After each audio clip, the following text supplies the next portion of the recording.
There would be no eulogies for Bob. No photographs of his body would be sold in sundry stores. No people would crowd the streets in the rain to see his funeral cortege. No biographies would be written about him. No children named after him. No one would ever pay 25 cents to stand in the rooms he grew up in. Anyway, isn't all love based on delusion?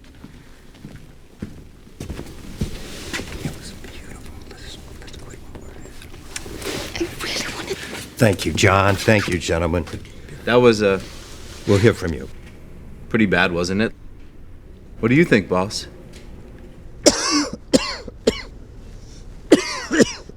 Sweet Jesus. Look at the ass on that little girl.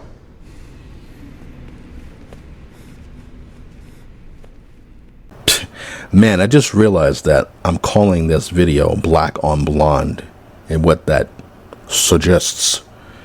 I wanted to call it Blonde on Blonde after Bob Dylan's album. I love that title. I love that album. But I was like, well, that doesn't make really any sense to call it that. And I don't mind. I have a very small channel. I don't get that many views. So I don't mind being very random just for the hell of it, because I don't expect many people to see it to like just be like, hey, what the heck does this mean?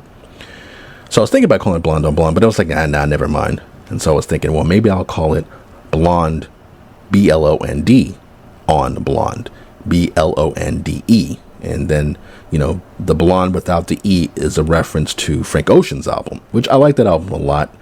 Though Orange is, or Channel Orange is the one that I really love of his. So I wasn't going to watch Blonde for a while because I've been terrible the past couple of years. My concentration has been awful. I don't know if I never had ADHD before. I definitely seem to have it now. And even though Domink is one of my all-time favorite filmmakers, I was like, I'll get to it at some point. What made me decide to watch it sooner or now is because of the male gaze complaints and Marilyn Monroe is being exploited. It's just a film about exploitation. I was like, oh, shut up. It's so tiring hearing women complain about other women being nude in films or the camera showing women's body off. Like, they don't like it, that's all. They're just jealous, or they're just annoyed. They don't want men liking and being like finding a woman attractive, because they want to control how men act and behave, not in the sense of we're worried about being hurt and we want to be protected. They just don't like a guy checking a woman out, period. I'm not talking about the extreme cases of like, yeah, obviously you don't want men assaulting women and whatnot, but if men were really that bad, most women would be in little slave camps. You know, seriously, they would. If men decided that, you know what, we're not going to play games with y'all. We're just going to take, you know, what we want. If they really was the culture that they say it is, just because you look at Miranda Lawson's butt or whatever, you look at a naked woman on film. If men really reacted that way to that sort of thing, then yeah, the planet would just be one big slave camp. And it's not. You know, men can control their impulses. Men can just enjoy a naked woman without feeling that they're going to, run out and start attacking women or whatever. And it's why it's pointless to keep arguing about it, but they're always going to bring it up. I think the only director who can get away with like having nude women in his films or shows is David Lynch. Maybe P.T. Anderson, Paul Thomas Anderson. Maybe those are the only two who can get away with like nudity, female nudity in film these days. If you go back and look at I've gotten, and I've said this before, I'll get special collector's editions of certain films. I'm a big cinemaphile or whatever, so I'll be getting old foreign films from the 60s and the 70s, and of course a lot of those films will have nudity in it. And all of those films are always saddled with commentary from feminist critics, and they'll have essays and audio commentary and video essays of them. Like, even if they appreciate the film, they still have to call it the fact that there's too much nudity in this, and this is not appropriate for the nudity, or this actress felt uncomfortable, but the director insisted that to be an artist, you got to be nude. And so that she agreed, but she was really just assaulted by agreeing to be nude after the guy said, look, I want you to be nude in this film because I want you to be an artist, and that's just how we roll. And she said, okay, fine, I'll be nude. But no, that's assault. She was assaulted. She didn't want to do it. Her life was never the same after that. Whatever, you know. And it's like, God, I don't want to hear this. I just want to see some really cool, stylish, smart films from the 60s with some hot chicks in it running around being naked. I don't want to hear you running your mouth about how it's not appropriate that she's just suddenly naked in this scene. It is appropriate that she's naked in this scene. I was listening to Destiny talking about Witcher 3, and he's blue pill, and he's like, you can't tell me that you need to be nudity and everything. You just like looking at boobs. Oh, shut up, man. I'm tired of these people whining and complaining. Well, basically, what I was saying, I was doing an imitation of him, but he was just basically saying, oh, you don't need nudity, you know, in order to play the game. You just like seeing boobs. Yes, we like seeing boobs. So I would even make the argument that how integral certain things are to the plot. I mean, something like, if you make a movie like called Nymphomaniac, yeah, it's integral to the plot that you see a lot of nudity and you see her getting it down. But okay, so anyway, Blonde, they're complaining, or there were complaints about, you know, male gaze and exploitation of her life. And I'm like, when you tell a biography about a woman or a person with a complex life, you're supposed to show what's going on, and you can decide how, you know, explicit you want to be. But they're literally complaining about things like, you know, when Marilyn Monroe, Ana de Armas, walks by in a room, men turn around, look at her, check her out, you know, when her hips are swinging or something. It's like body of your character, whom you've created with your mind. Every baby needs a daddy with silver in his hair. I couldn't imagine what to wear.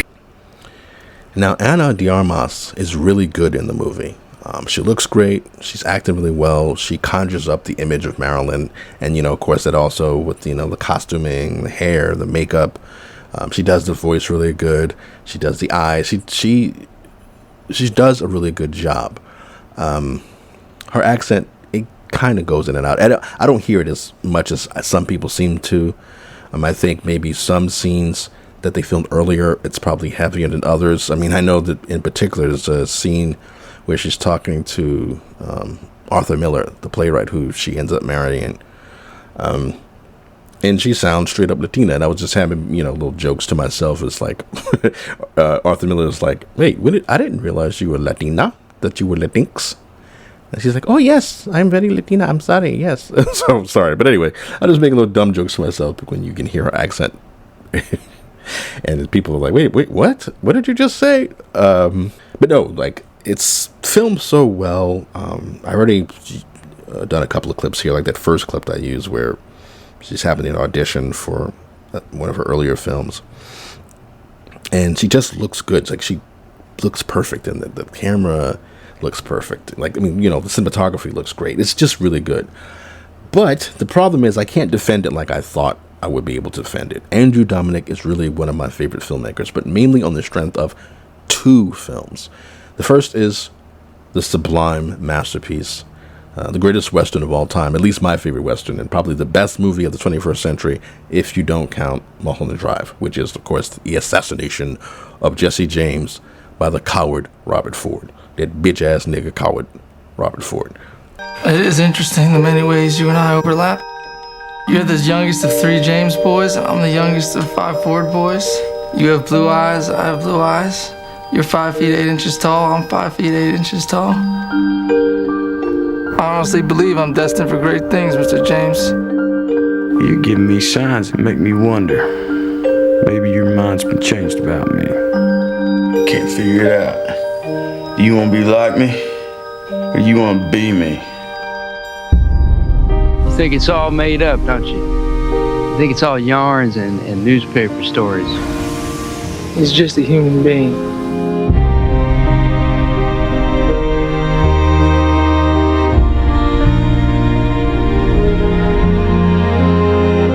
Look at my red hands and my mean face. I wonder about that man that's gone so wrong. I've been a nobody all my life.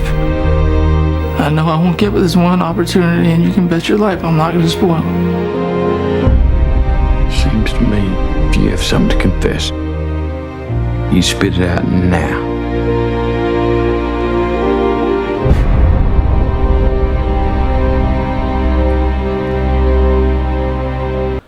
So yeah, The Assassination of Jesse James by the coward Robert Ford is a beautiful film, a great Western, very elegiac, poetic, has a really strong Terrence Malick feel to it. It kind of looks, and even the music kind of reminds me of Days of Heaven by Malick.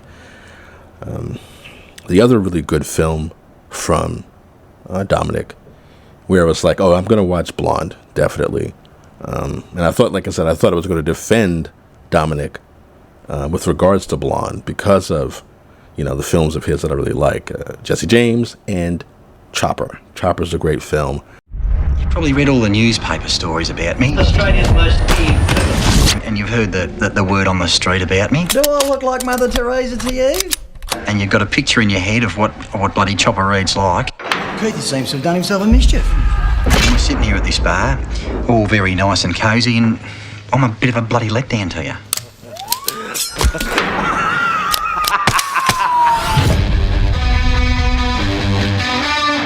You have a history of violent behaviour. Used to be bloody Chopper Reed. Now I can't even get arrested in this fucking town. You're fucking sick, Reed. You're insane. Beethoven had his critics too, Keith. See if you can name 3 of them.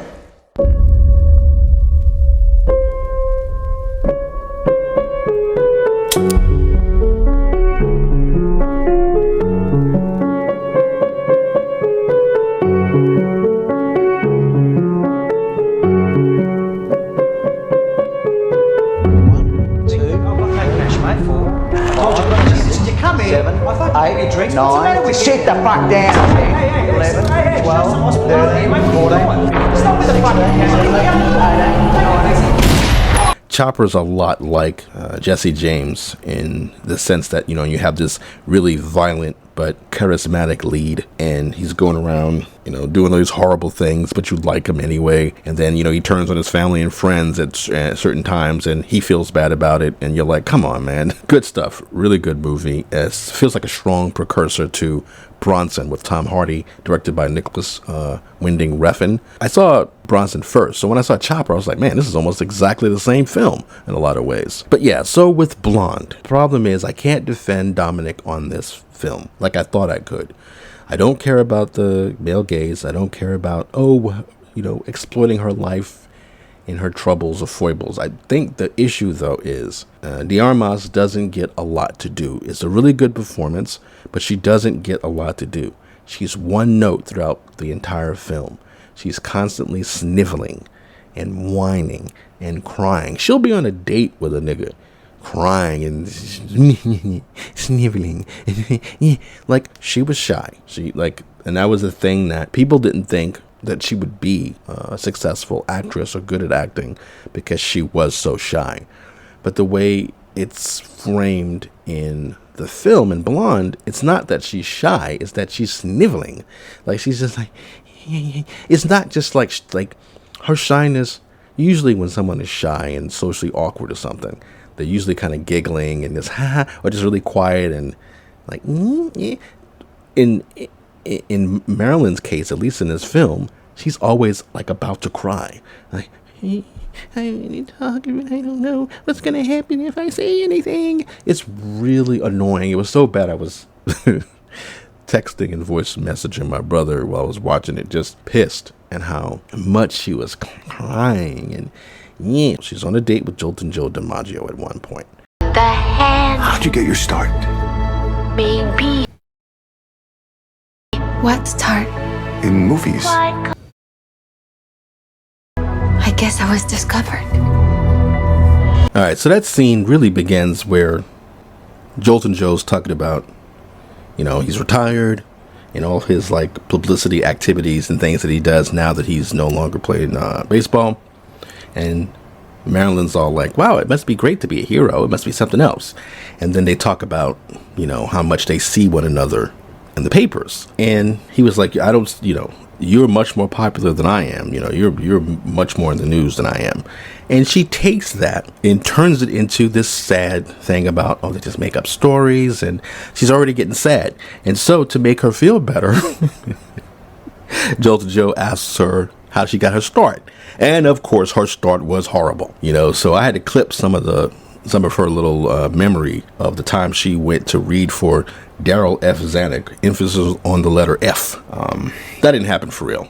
Like, Daryl Zanuck did not like Marilyn Monroe, but he did help her career, but he couldn't stand her. And he wanted her to stay in the kind of cheesy cheesecake films that he thought her talent deserved. She always wanted to do serious stuff because she was a big reader. She liked the theater and all that stuff. But he was like, nah, you dodo bird. I just want you to do dumb movies for $500. That's $500 a week. Was it $5,000 a week? I think it's $5,000 a week. Could be $500. They didn't pay her much at all through her life, but still. But she brought the scene down, or that's how the scene is written. But she brought that date down, remembering this horrible moment, casting couch type moment. But again, like I said, this is a fictional account. I may check out the book just to see, because people are attacking Domink, but the book or the stories, the scenes were written by a woman, and she fictionalized a lot of stuff. There are, elements of the people there, but I was reading a comment of, someone talk about the trailer, and they had seen the movie, and they was a woman, and she was mad because she was saying basically what I'm saying. Marilyn wasn't just this sad-eyed puppet who, she had shit going on with her. She took too many drugs, because she couldn't sleep. She had mental health issues, miscarriage. She had health problems. And, she'd been abused as a child and a teenager. She was bounced around all over the place.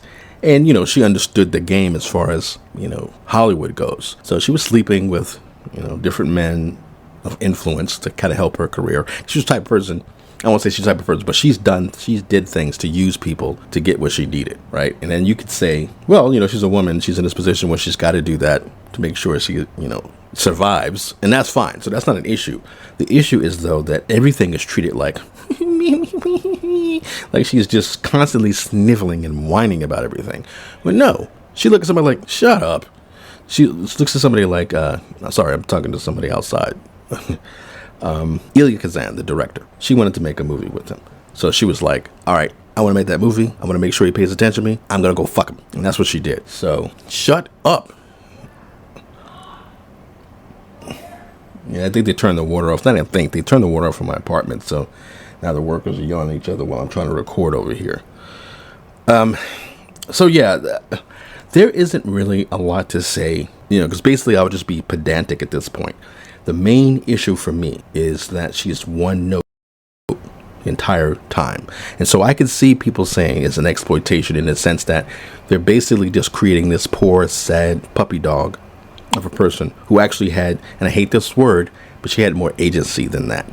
When she was younger, certainly when she was a teenager and a kid, she wasn't controlling the situations. But she was very smart, and her big issues was just that she was shy and she had low self-esteem. So certain things she wouldn't be bold about because she didn't feel like she could make it happen. But no, actually, she was very, she could be stubborn. If somebody told her, hey, look, I want you to stop dating this dude, she'd be like, nah, fuck you, I'm gonna keep fucking. I'm sure she wasn't that crude about it, but there was a studio head who was like, hey, come to my yacht. And she's like, oh, is your wife gonna be there? And he was fucking pissed. But she didn't go to his yacht. She still got work, so I can't defend this film. There's some good techniques in it, and there's some interesting moments. And I'll finish. I started the rewatch of it, and I'm more calm about it now than I was when I first watched it, because I'm just sort of like, I understand that as a filmmaker, as a screenwriter, you're looking at every scene has to go back to like the themes. So even though she's on a date with Jolton Joe, she's still going to start sniveling and crying, thinking about an earlier, moment where, a pivotal moment in her life or whatever. And so she's going to just show that openly to this guy, which, come on now. People are not like that. People do put up masks in defense, especially when you just meet them, And there's just some sensational scenes later where where Jolton Joe is jolting her with his belt, which didn't happen. He did slap her up, though, and, which prompted her divorcing him. But a couple of years later, they were back close and friends, so it wasn't like he was just as abusive and destructive as some of the scenes suggested, and I don't know. So yeah, I'll probably check out the book just to see where it's coming from. Joyce Carol Oates, the only thing I know about her is that she's constantly being canceled or dragged on Twitter for some hot take. Well, at least when I was on Twitter, it would happen quite frequently. She'd say something, and then people would go off on her. And I think she's actually an SJW, but, you know, the other SJWs would drag her, because you know how that thing is. But, yeah, I guess the whole point was, you know, a woman too good for this world, being victimized and trying to find, you know, that father figure she never had, you know, because she never did meet her dad, that kind of thing. So she was calling everybody daddy, which some, you know, I know some women were complaining about, found offensive. She should have been calling him Poppy, you know, with her daggone Latinx accent. But overall, I give the film 2.5 stars. I'm going to watch it again. There are some good stuff in it, like I said. Another good film, a better film than this by Domink, that isn't as good as Chopper or Jesse James, is Killing Them Softly. It's been a while since I saw that film. I saw it pretty much when it first came out. I remember the drive-by shooting scene and the ending with that great speech from Jack Coogan about the vagaries of America. Yeah, and everyone loved Margie. You are a cynical bastard, you know that? To reclaim the American dream and reaffirm that fundamental truth that out of many we are one. You hear that line? Line's for you. Don't make me laugh. We're one people. It's a myth created by Thomas Jefferson. Oh, now you never go with Jefferson, huh? My friend, Jefferson's an American saint because he wrote the words, all men are created equal. Words he clearly didn't believe since he allowed his own children to live in slavery. He was a rich wine snob who was sick of paying taxes to the Brits. So yeah, he wrote some lovely words and aroused the rabble, and they went out and died for those words. While he sat back and drank his wine and fucked his slave girl. This guy wants to tell me we're living in a community. Don't make me laugh. I'm living in America. And in America, you're on your own. America's not a country. It's just a business. Now fucking pay me.